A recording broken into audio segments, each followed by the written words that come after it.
রাস্তায় পানি উঠলে যখন আমরা কোনোভাবেই চা কিনতে যেতে পারি না। আর হ্যাঁ, যারা এই ভিডিওটা দেখছেন তারা আমাদেরকে আজাইরা মোটেও মনে করবেন না, আমরা জীবন যুদ্ধে অনেক ধাপ এগিয়ে আপনাদের থেকে। আমি এখানে মোটামুটি 6 কাপ পানি নিয়ে নিয়েছি।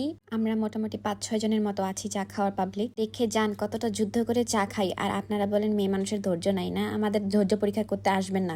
অলরেডি বয়েল হয়ে গিয়েছে, তো এখন আমি মিল্ক পাউডার অ্যাড করে দিব।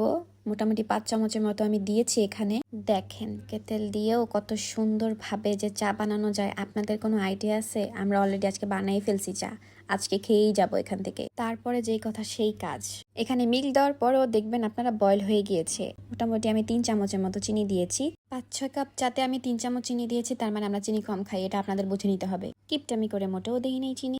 তো আবার কেটেল নতুন করে আবার অন করে দিব। বয়েল হয়ে গিয়েছে। আমি এখানে 5 চামচের মতো চাপাতি দিয়েছি। চাপাতিও একটু বেশি দেওয়ার কারণ আছে, কারণ আমরা এখানে একটু ঘন চা খেতে চাচ্ছিলাম, বাহিরের মতো পাতলা চা না। এখানে দেখেন কালারটা কত সুন্দর লাগতেছে, মাশাআল্লাহ।